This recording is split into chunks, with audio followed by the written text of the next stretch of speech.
Hey everybody, it's Ryan here from Android Coliseum. I'm doing a review here on the TCL 10 Pro. So you saw my video a couple of days ago about the unboxing, so you saw it's all in the box. Let's get to this. So, how much do I like it? After using it, I haven't made it my daily driver. I haven't really been able to make that switch quite yet. I've been cautious about that. It takes a lot to really replace my daily driver. But what I have used of it, I kind of really like, and especially when you consider, in terms of specs, this isn't really up there with the flagships, but it's also only $700. It's a decent contender for anybody who's not super brand loyal. When you think of a TCL, it's not a brand you think of with phones, and a lot of people tend to be, you got a Samsung, you got an Apple. If you don't have one of those two, what else is there? So being able to take a look at this is a pretty neat little option. So this is the Pro model. This is $700 versus the non-Pro, which is a little bit cheaper than that. But I like it. For that price, getting the in-print, in-display fingerprint, didn't work. For me, it's actually pretty good, actually. That's surprising. That took a few. Let's give it another try, just so that wasn't a bad fluke or whatever. So, there we go. Not super fast, but mostly I've always had it work just about like that, not having to take 2 or 3 goes on it. So we open it up. We have the edged curved display, which is kind of reminiscent of any of the Samsung phones for the past few years, and they've been working pretty well. I've kind of like that. It's neat. It does add to an overall slippery feel. I don't know if this is glass back here. I think it's just a polycarbonate or something, but it does make it feel a little slippery. So you're gonna want a case, and then if you get a case, does that kill the cool little curve? But I have noticed as I'm holding it, it often slips around. Because of the curve, we also have the little swipe out, which is very similar to Samsung, that you can add apps that are in there, right? So you can add, well, let's put the remote in there. I want to have the remote, because that's kind of a cool feature to have. And you can have contacts. Ruler's kind of neat.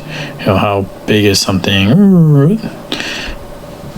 If you need a ruler to measure things. Okay, so in terms of otherwise, USB-C, single speaker. It's got another speaker up here for stereo. It does have the headphone jack if you really needed the headphone jack, which is cool if you needed those square readers. It's got an infrared port, which I like. It does have an infrared, or the remote app. What I don't like is this. So you go up into the apps, and it's defaultly sorted by category, and you don't get to pick the category. It's just automatically done. So I don't know how to really change it around. So I'm trying to find the infrared, the remote control app. Remote. There it is. It just seems weird to be sorted around, and you have to play around, I guess, what are games, what are not. Oh, there's PUBG's not a game. Guess not. But anyways, infrared, you can actually go into it. Hey, you can have an air conditioner. Didn't work on my air conditioner, unfortunately. Too bad. But you can do that. You have your air purifiers. You have all sorts of kind of neat little things that are built into there. You wouldn't think about. So, yeah. Pretty neat. I like that. The UI isn't all that different from any other device out there. Stuff to do from the swipe down features. There's not a lot that's nothing you wouldn't have seen before, or very specific to just only TCL. So I like it. It's not superly overly customized that you're having to search or figure out, why do I have this app and not that app or whatever. There is they call it Next Vision. That's just you can play around with the quality of the picture on your screen, SDRD, whatever, all those kinds of things, right? So there's that screen mode. Well, I guess it does that. There's this optimize feature, which just goes through and does that cool little animation, and it just wipes all your cache out for a second there. Smart key is the control for the sidebar. So like Samsung, you get Bixby and Bixby only. You can set just to be whatever you want. Single press it, it's a Google Assistant. Double press it, launches the camera. Long press it, brings up the apps. That's kind of a cool feature. So hey, I'm gonna go sit down and watch some TV. Better bring that up. Load the infrared remote.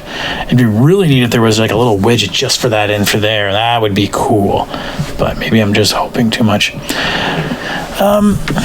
Performance-wise, I have PUBG on here, and it actually ran PUBG pretty good. I gotta admit that I was surprised that the impression it's done is pretty good. The battery, I haven't really given a full go on the battery life, but it's lasted me, considerably well. I mean, this is a huge battery at, what is it, 4,500 milliamp hour battery? Like, that's a massive battery for it. Outside of that, it's been, I haven't noticed any noticeable issues with the battery that would concern me. I mean, it's not a quad HD display. It's not a top-end Snapdragon. So it should last long. It's a huge battery. What else would we want to talk about here in terms of any other special features? It's got radio.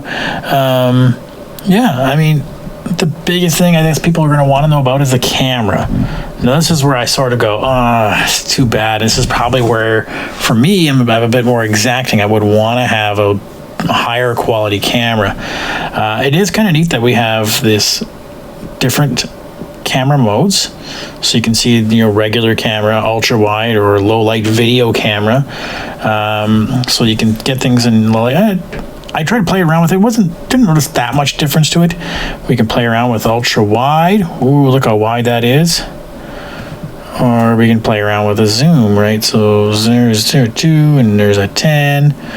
You can zoom right in. That's pretty neat, right? So ultra wide again. There's some cool features. I really liked the light trace feature. Because I really liked about it is that you can choose which way to light tracing, and then you can choose to capture moment, and then what happens is, it's not going to really, well, if I do it now, you'll sort of see how it gives you that preview of what things will look like. Really great, so I can watch the fire flicker and see what it's adding into the picture. I have to go. The only problem is that when I go back and change it, okay, well, so I was really trying to get like a long, the one time with the falls and trying to get that look, and it was going to be kind of hard. You don't know what you're getting. Whereas because if you're doing it still, it gives you that. Same with the capture light, does the same thing. It gives you that sort of preview of the light trace, right? So you can sort of see what it's going to do in the picture. I kind of like having that feature.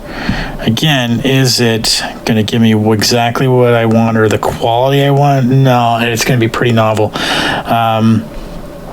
Super macro mode is pretty cool, so you can get right close up to things. So I played around with that a little bit. We can go around. There's panorama mode, obviously. The super high 64 megapixel mode. Don't know if you ever need that. There's some pro mode in there to play around with. So, I mean, it's got a bunch of neat features, but when you looked at the results it gave, I was a little less than enthused. Like it really didn't do super well for me. There's the super macro mode. I can see my 3D printer, what it was doing there. That is pretty awesome, I gotta admit. There's some fire I did there, right? Oops, turn on. So there's playing around with the light trails. There's the one with like a low light option.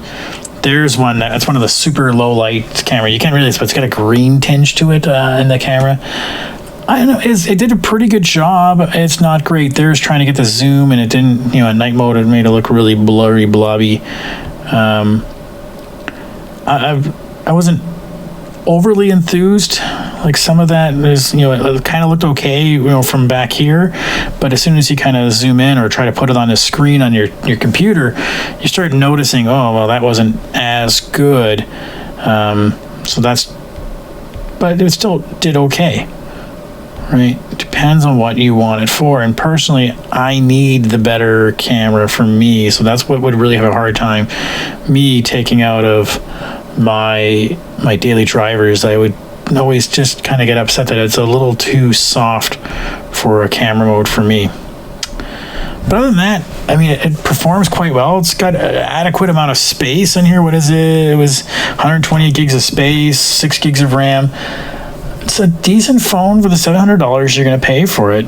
And I really do prefer that little notch cutout versus having the, punch out. I think. But anyways, good little phone, decent price. It's not a flagship, so don't expect a flagship, and you're not going to be disappointed with it. Okay, that's my quick review for it, everybody. I'll have a full write-up on the website. If you have any questions, you guys know where to reach me. Thanks so much.